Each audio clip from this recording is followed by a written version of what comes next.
All right, welcome everyone to this week's episode of the Career Climb, formerly known as Talks with Julia. This is our solo episode for this week.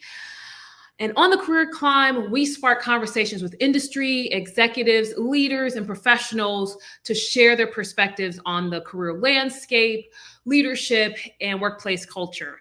And tonight, especially, things are going to get a little real. They're going to get a little real. But if this is your first time tuning in, I am your host, Julia Rock, founder and CEO at Rock Career Development. And I am especially excited for you to be tuned in for tonight's conversation. I would love for you to stay engaged in the chat, whatever platform that you're watching on. Let me know where you're watching from. Let me know if something is connecting with you. Let me know if you don't like something I said, because that may come up. And then if you have questions, please feel free to drop those so that if you need more clarity, that we can get to that. But let's go ahead and get into it, man. Let's get into it. It's going to be a bit of a tough love conversation. I only have a few notes here because I really just want to kind of let this rip and just be honest with y'all. But the reason why I'm willing to have this tough conversation specifically about the job search is because I want to see you be successful. If you are hunting for a role right now, if you're trying to build your career, if you're searching for opportunities, I want you to find that success. I want you to have that opportunity. I want you to achieve the goal that you have. And if it means that I have to say some things in a tough way, or maybe that you don't like, I'm willing to do that, because your success is more important than whether or not you like what I say. And so, as I mentioned tonight, the conversation is about the job search. The reason for tonight's live is that I've seen a little bit of discourse on Twitter and other social media platforms around the level of work that's required to get a job in today's market. The level of work that's required, how many job applications people have to put in, how many resumes they have to tweak, cover letters, the interview steps. There's just been some discourse around that in recent days. And I wanted to come on and just have an honest discussion about that. Now, there are two disclaimers that I want to give. I do understand that the job search is hard. I understand that the market is a competitive place right now. Companies have been pulling back, and there seems like there's shadow roles in the market. Some postings are not legit. I do understand that. I also understand that many of these hiring processes can come across as broken, right? Where it seems like folks are not getting back to you. There's so many hoops in the process. Why am I getting interviewed by this person for the third time? I do understand that all of those things are happening. So I want to lead with that I'm not oblivious to what is happening in the marketplace. But I also want us to think about how badly we want the opportunities that are available. And I get it. We're exhausted. We're tired of putting in this work. Why can't companies change their process? Why can't they change the system? Why do we have to put in so much work to get a daggone job? Why is that? Why is it so much required of us? I get that sentiment. The problem with focusing on the process and what the companies are doing is that you're focusing on something that is outside of your control. Focusing on something that is outside of your control only brings you stress, frustration, overwhelm, and ultimately you may exit the process because you may feel things are stacked against you, because it's like, I can't change what the companies are doing. But the truth is, companies are hiring. There are several companies that are hiring. There are certain industries where there are more jobs than there are people. And so the idea of focusing on the thing that you can't control is robbing you of the focus and the opportunity in the areas that you can control. And I know that we should change recruiting processes. Again, I know that. But I want to also talk about the mindset with which we approach the job search, thinking about what we can control. When we need to go on vacation, when we're getting married, when we're doing whatever the case is, we are willing to put in the work. Women, we will sit and we will eat grass and yogurt and whatever we have to do to slim down to fit into a bridesmaid's dress or a bridal dress or to fit into that bikini. We are willing to do that work. When it comes to dating and relationships and trying to find the right person, We will get on dating apps. We will pay for the memberships. We will go on blind dates with complete strangers because we want to, and we will do this multiple times in order to find the person that is for us. But then when we get to the job search, we have a lot of consternation around, why do I have to put in that much work? And the truth is, no matter what you want in life, it's going to require a certain level of effort. It just is. And again, we know the processes need to change, but if you can't fix the process, what is the solution that you're willing to focus on? If you can't change recruiting processes, if you can't change what the companies are doing, if you can't change the ATS, if you can't change whatever is existing in the structures or institutions, but you know that you need an opportunity, then what is the solution? That means putting in the level of effort that's required to get the results that we want. And I agree that years ago, the world was a different place, because that's the other thing that I've seen online is like, well, years ago, we didn't have to do this much. We didn't have to apply this many times. We didn't have to have this many interviews.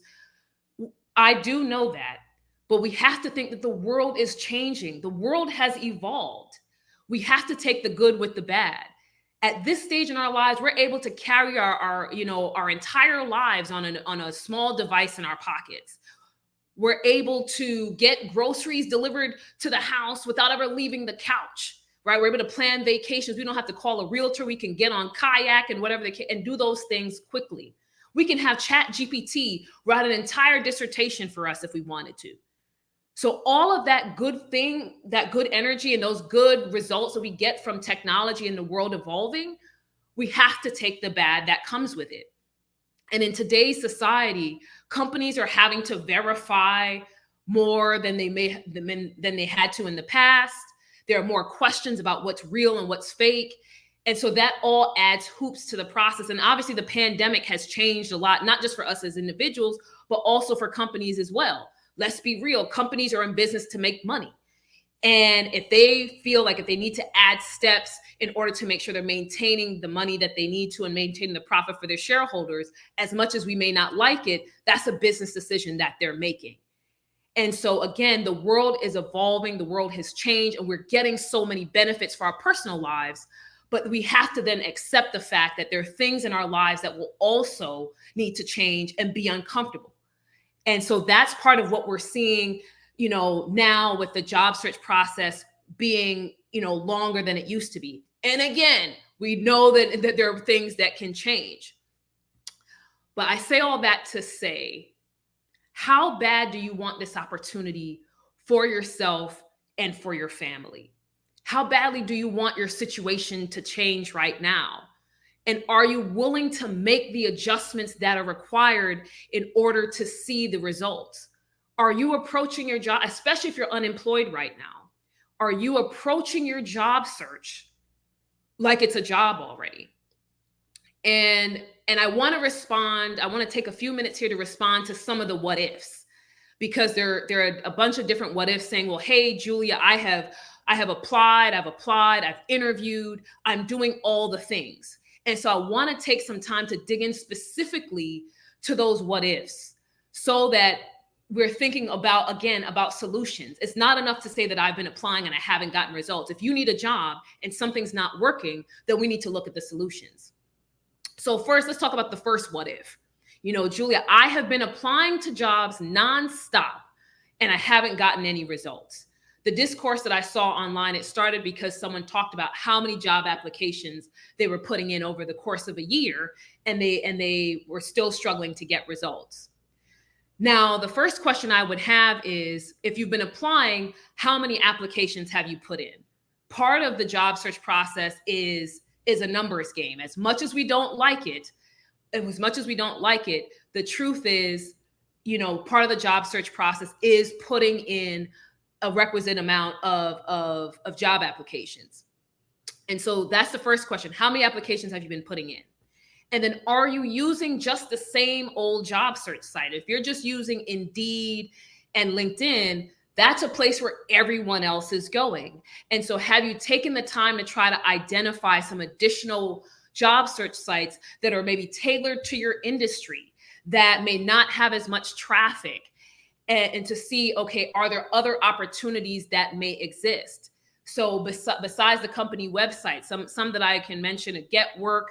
I know that Dice for IT, USA Jobs for government roles, and there's just a list of alternative job sites. So that if you're just going to Indeed, Career Builder and LinkedIn, and that's all you're doing, you may be missing out on the opportunities that could be on other sites. So that's the first question, or the second question. So first, how many job applications are you putting in? And second, are you just using one set of sites?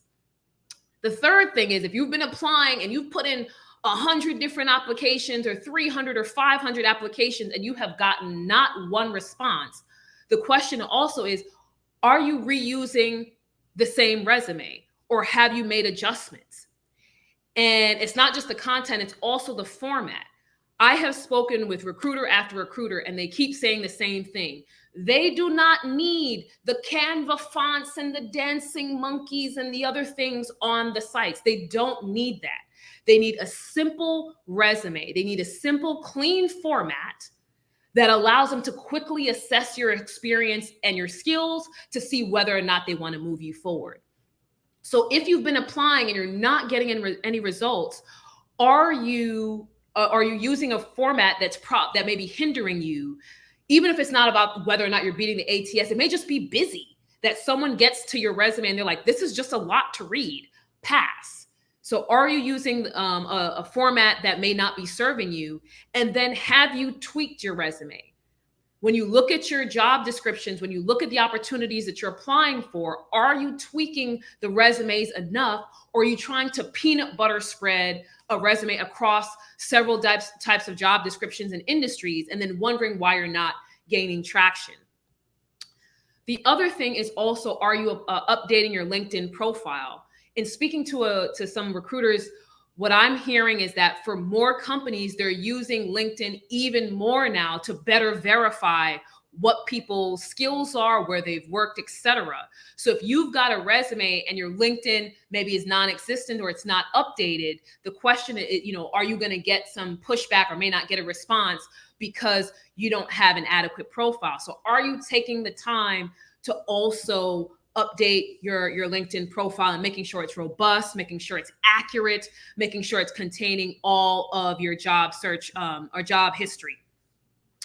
The other thing is also, have you gotten feedback? Because even if you're saying that I'm tweaking, I'm doing the things, I've updated my resume, I've updated this and that, are you getting feedback from people? Even if it's outside of the actual application process, if you know recruiters, if you know people who are already in jobs in the industry that you're in, have you asked these individuals for feedback? Because they can say, hey, this is what we're looking for. These are the kinds of skills. This isn't really selling it. I'll give you an example. I have a client right now that I'm working with who's applying for IT project management roles. And he's engaged with a recruiter who has told him, hey, this resume isn't selling at the level that we need it to sell. And so he and I were able to connect and work on improving the resume so that it better positions him. And so are you getting that kind of feedback from people and asking, hey, how is this coming across? Is this resonating? And then the last thing I'll say here is, have you assessed your skill fit with the industry? If you've been applying with your resume, if you've been putting things out there and you're not getting any responses, then the question is, are your skills truly a fit for the industry? And if they are they positioned correctly to show that they're a fit? Because again, if we know the market is competitive and you know that, there's so many people that you're going up against, if your skills are not positioned the correct way, if they're not showcasing why you're valuable to the industry, that may be part of the reason that you're not getting responses.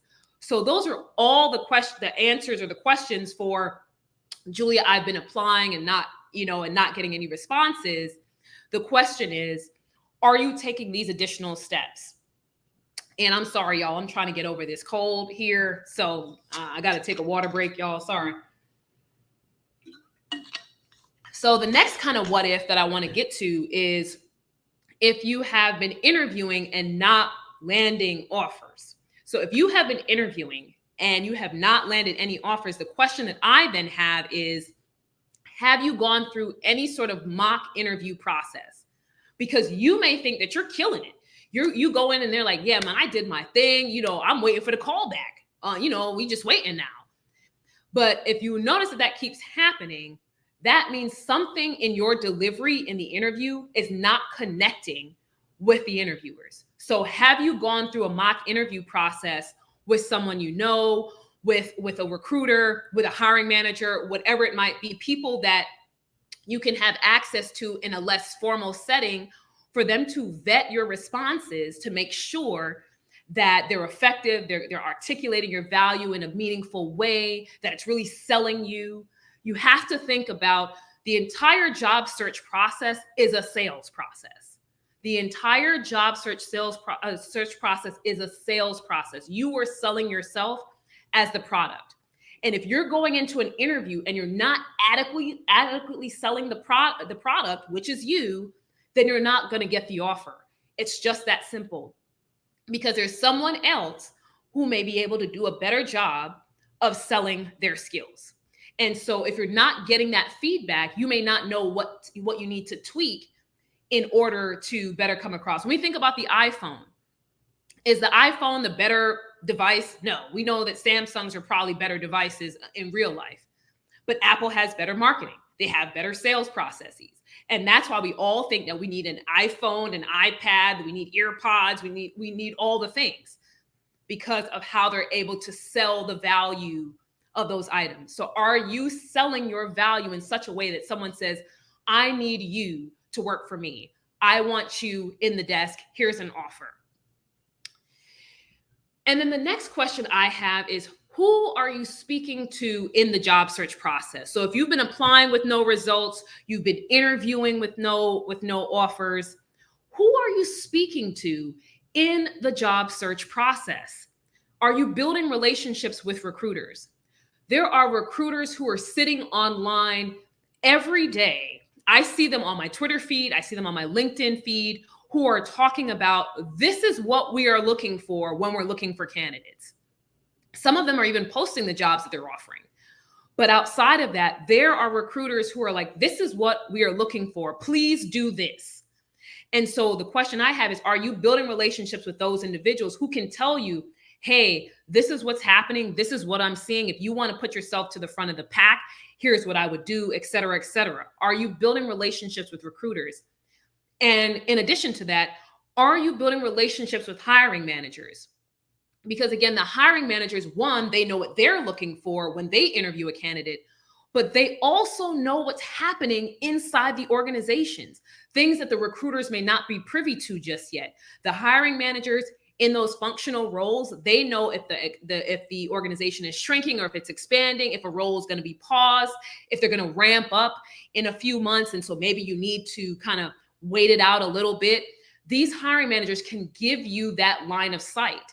And so if you're not taking the time to build relationships with hiring managers, you can be shooting kind of in the dark because you're not getting the feedback as to what's happening on the ground in the organization. We've all seen roles get posted and then they magically disappear because the budget, isn't there or something else happened. But if you're speaking to people in hiring manager roles in the kinds of companies you want to work in, they can tell you that, hey, we're hearing this from our competitors. We're hearing this from the industry. So it may be a while before we ramp up this project. We were hoping to do it in the first quarter, but it now looks like it'll be third quarter. Let's keep in touch. Let's do whatever so that you understand, hey, it's not that you're just shooting in the dark and no one wants you. It may be that there are true company things or industry things that are happening that are driving whether or not you're getting hired right now. So who are you building relationships with? And then how much are you using your existing network? People talk about building a network and, being on LinkedIn and so forth. But I understand if that's not your jam at the outset, it's still something you should do. But you have a built-in network right now. You have family members, you have friends, you have old classmates, you have people. If you're a churchgoer, you probably have church folk that you can communicate with. There may be associations that you're part of, sororities, fraternities. If you've been on a team of any kind, old teammates, coaches, trainers, coordinators. There's so many people that are in your existing network without you having to actually do anything and go out and try to generate a network from scratch. You don't have to do that. There are people that are already attached to you from your life experiences that you can go and talk to. And this is not a time for pride. This is not a time for I don't want to ask and I don't want to be a burden and I don't want people to know. If you need an opportunity, if you need to feed your family, if you want to change your life, pride may just have to go out the window so that you can have the conversations and get the opportunities that you want. And the last thing I'll say about network, if you're just like, hey, I don't know anybody, social media. There are people that I see on social media on a daily basis, on Twitter, on LinkedIn, on Facebook, who yell, hey, listen, y'all, I need help. I need a job. I got laid off, et cetera, et cetera. And very rarely do I see those posts go unanswered and no one says anything. Usually someone will comment for reach. They'll share it. They'll be willing to at least have a conversation with you, make a call, share your resume. There are people who may be willing to do things on your behalf if you're willing to speak up about it. And so if you feel like, hey, I don't have anyone, I don't have family, I don't have friends, I have no one in my network at all. If you go on social media and you yell that I need a job and you at least, put a hashtag or two or something, there's someone who's going to see that. Like I said, very rarely do posts go online where someone is looking for a job and no one ever responds. And then one of the last things I want to talk about, again, with the what if I'm doing all the things, are you investing in your search or at least seeking professional help? And some of you may not like this because it's like, well, you asked me to spend money I don't have. But the truth is, if you've been doing things on your own and you're not getting results, it may require you to make an investment. You can't do everything for free. And I know we love ChatGPT. We love all these AI platforms and what they give us. But again, they're going to give us responses based on what you ask them. So if you're not an expert, the results that you're going to get are probably going to be below that of what an expert could give you simply because that's not your expertise. And again, if you're not an expert in something and you've been trying for a while and you're not getting results, why not go to a professional? And, I'll give you an example. In 2021, I was trying to lose weight. In a period of 2.5 months, I kept gaining and losing the same 6 pounds. And I got frustrated because I had lost a ton of weight years before on my own. Excuse me, y'all. Water break. Told y'all this cold is kicking my tail. But I was able to, I was able to lose weight years before. But I was losing just 6 pounds back and forth in 2021.